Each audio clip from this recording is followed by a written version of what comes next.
Also, I'm I'm positive. All the games from the previous semifinal, the Mouse Sports versus Dignitas match, those are all on our YouTube as well. They're going to be on a rebroadcast after this, but they're also on our YouTube. So go ahead and go to youtube.com/official MLGSCU to check out those matches, and you can kind of see who might win. And if you want to check out the bracket, of course, that's at the ESL website. Also, we'll probably bring it up in a bit, maybe right after this game. You can see the path these teams took to get to these semifinals. And we do have, at the bottom right-hand location, the yellow Zerg, Lowely. Of course, Lowely representing Team Navi here on Whirlwind. His opponent in the bottom left location, representing Fnatic, the pink Protoss, Harstem. And Harstem went pink last game as well, so maybe that's where he gets his powers. It could be. We'll have to see. We'll have to see if that's where his powers come from. So here's a question from the chat. How do I grow a beard? Well, if you just don't shave, happens over time. Typically. Let's see what's going on here. So we do have the 14 pool. So Lowely looks like he made the exact same opening we saw last game. We'll see if he's going to go through down the hatchery. Harstem looks like he's going to go Nexus first this time. Of course, on Whirlwind, Nexus first, a little more popular than the Gateway expand. And I'm not 100% sure of all the reasons why. I mean, the distance makes it, like, one of the strengths of Gateway expand is you can, if they try to take a super fast third, you can run across the map with, like, one Mothership Core and one Zealot and kind of be a little annoying. And of course, a map like Whirlwind, first of all, define them because there's 4 possible locations. And then, of course, second of all, the backup problem of that is that it takes you long to cross the map, so the Zerg has more time to react. But that's a pretty minor consideration. Trying to cross the map to protect pylons is a little bit tricky. Like, let's say we do gateway pressure off 3-4 gates. It still is. There are a lot of spots to put pylons. But I guess every map has a lot of spots, and trying to cross the map with the probe, with the Zealot and a Mothership Core that you didn't warp into, you're kind of walking across the map, that takes a little bit longer. And then I guess the last consideration is, okay, so we talk about how it's a little harder to pressure Zerg. It's also harder for the Zerg to pressure you. So you want to prioritize, you know, again, it's a longer walking distance. Cheeses are a little bit harder to work out. So you don't really need a super fast Mothership Core or the fast warp gate.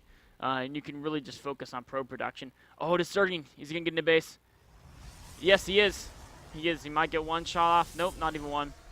And this is kind of nice. I mean, it's not huge. It's not like Harstem is sweating or anything. He's not going crazy or freaking out, but it's going to be annoying. It's mostly just if he can do any distraction of mining time. That's his goal. He's not going to get any probe kills unless Harstem makes a significant error. But it's also for scouting. He can run around the main. And even if Harstem doesn't show him his tech path, what he can do is he can look for, ooh, that probe almost spit it. Oh, the Zergling died. A little bit greedy after that probe there. But even if, I was saying, if he didn't die and he could run around the main, just knowing where all the pylons are, like if they had that pylon here, if they had one here, if they had one here, that'll tell you where to send your overlords to scout to see if you're building up to like 8 gateways later. Because if Protoss is doing some crazy 8-gate attack, they're only going to have 3 to 4 pylons in their base before they want to throw down those gateways. So if you know where those pylons are, it makes it a lot easier to send in that scouting overlord. Meanwhile, we do have Lowely getting Zerging speed. So even against the Nexus first, he is prioritizing a faster speed to later third base similar to the last game.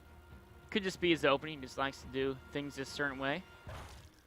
Of course, Warp Gate is still a ways away, so there's not going to be any significant Protoss aggression for a while. And notice how, oh, Harstem's got a little bit of a misrally there in the probes. I think that was from when the Zergling was there. Is he going to fix that? There we go. Now I fixed it, yeah. A little bit of a slight mistake there. And a very quick third base from Harstem. You know, Lowely looks like he's actually getting 12 speedings in a Baiting Nest. He could be thinking about doing some very aggressive move here. At the very least, he's going to, I mean, the Protoss taking the third faster than he is. So at the very least, he wants to kill this third base. If not, I mean, I think he spotted this earlier with his Zergling, didn't he? Yeah, he already spotted it. So I would actually like to see him not even go for the third. Just like morph a bunch of banelings back here, and then try to bust a natural. If you think about it, if the Protoss takes the third base that fast, they're not going to have many warp gates, right? They're only going to have 1 or 2 or maybe 3. So their ability to warp in reinforcements isn't going to be super high. So a bust could be a great idea, and that's what Lowely's going for. He's really committing more and more speedings being rallied in here. 12 banings, of course, 12 banings, if you multiply 12 by 80, you're going to get just under 1,000, 960. So that can break even a gateway, or bring it down to 40 life. Can a Mothership Core pick off a single baning? That would be actually pretty big if you can do that. If you can get 1 kill. No, he's actually going to try to put Photon Overcharge, and that's going to get a baning kill maybe. Yes, going straight for those banings, but Photon Overcharge being deployed to third base. That leaves a natural very exposed. He's going to go for a Stalker. I'd like to see him get the Psy-Core. Oh, no, he's going back to the third base. I don't know. I think he should have stuck with a natural. There's no Photon Overcharge there. I mean, he is going to get this third base with constant Zergling reinforcements, but remember, there's no third base at Lowely, so just coming third might not be enough. In fact, actually, with these yeah, okay. Harstem's going to back away, seeing all the speedings. Smart move there. You know, that was a safer play. As much as I said I kind of would rather see him go for the natural, this is a much safer play. Getting all the pylons and gateways here is going to put him on at least an even footing. We see even worker count. Tech-wise, Lowely's kind of just starting his tech. Actually, it's not really even. Harstem is definitely significantly ahead. He's significantly ahead in tech. Economy's even. His robo's already done, right? I mean, he's already working on his upgrades as well. He's got 1 attack, working on a 2nd armor. And Harstem, I mean, all he has is Zergling speed right now. His lair will finish soon, but... or sorry, Lowely, I meant his lair will finish soon. Harstem can easily just take his own third Nexus, just rebuild it right back again. And it'll still be roughly similar time to Lowely's. In fact, he's already spotted at the timing of the third, so... Is he going to do that, or is he going to go for another timing? With continued pro production here, yeah, we're going to see that third base coming back up. Lowely was hoping he could spread some creep there. That would have been a really nice move to delay the third even more, if he could have pulled it off. Meanwhile, all these speedings are being mustered forth. 20 more on the way. So what Lowely wants to do is again, he wants to go for his Ultralist. He wants to get maybe some baning drops or speeding drops later on. But one of the most important things is to make sure Harstem can't attack him. He wants to be the guy controlling the pace of the game. So threatening counterattacks at the third would be a great idea. But this third base is actually maybe being offered as a sacrificial lamb here. Harstem's moving out. Does he have a Warp Prism? Okay, he does have a Warp Prism. Where is that? Where's that Warp Prism? That's going to be very important. There it is.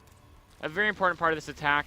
But there's no Colossi this time. So, Force Fields, of course, can shut down the Zerglings and Banings to some extent. But, you know, it's one of those things where maybe he can just, when you Force Field, he can just run away and wait for the forces to go away. And once he gets drop tech, here he's coming in, actually. Great Force Field so far. Is Lowely going to take this opportunity to back away? Yes, he is. Losing a decent amount of units, though. Lowely's taking some heavy casualties, but he was able to back away here. His upgrades are almost complete. His drop tech is almost complete, but he needs a few more seconds. Going in again. Not the many force fields left. Here's a group of Banings. Can they connect? Oh, they're getting a couple sentries, but not really that great connections. And continual weapons from Harstem. Lowely just now building Infestors. Those would have been great to have during the battle. And can he desperately rally enough speedings to defend this is the question. Speedings just running through the Protoss army. That's not good for longevity. Queen being taken out. Force field trapping drones on the low ground. It looks like Harstem may be on his way to a decisive 2-0 win unless Lowely can somehow just destroy this army. He has to get like a total army smash. He's making a lot of Banings. Oh, there's a nice fungal. Well, there's nothing to follow it up, though. Oh, wait, here's a drop. What's he going to drop on? Another fungal. A lot of Protoss units. A great spread by Harstem, and now comes the baiting drop, but there's so few speedings that Harstem feels free spreading his units out because there's nothing to run in there and get that surround to finish him off. There's a GG. Really, really well done by Harstem there. A decisive 2-0 over Lowely. That's going to put Fnatic up 1-0 in the rankings. And of course, that's always great if you take that series by storm. Of course, maybe we can get a quick shot of that bracket so you guys can see kind of what you're looking at and where the teams have gone. Next match coming up is going to be Night End versus Minato. But here you see the bracket. The winning team will match up against Mouse Sports in the finals. And of course, there's 5,000 euros up for prize pool. Third place still gets like 1,000 euros. So even if you lose, there's that third place match, or if whichever team loses this match will go up against Dignitas for that third place match. But you'd much rather win and fight for all the money than lose and just be stuck fighting for a little bit of money. And also, if you win, you're guaranteed at least, I think, 1,500 euros is what second place gets. You're guaranteed a minimum of a pretty good prize pool. You can see there are a lot of great teams were knocked out on the way. Complexity was knocked out. Team Acer was knocked out by Mouse Sports. Team MYI with the legendary Protoss DreamHack winner Stardust on it. They were knocked out earlier as well. You can see they were knocked out by Na'Vi, in fact. And Stardust, actually, in that match, I'm pretty sure Stardust lost to, I want to say, Minato, who we're going to see coming up next. Next match is going to be Night End versus Minato. And Minato has got to make a comeback because if he loses, then Na'Vi is down 2-0. And then all of a sudden they have to win 3 matches in a row, which is going to be very, very difficult. But we're going to take a quick break. Coming up next is going to be Series 2 of the Euro Series, semifinal match between Fnatic and Na'Vi. It's going to be Night End from Fnatic against Minato from Na'Vi.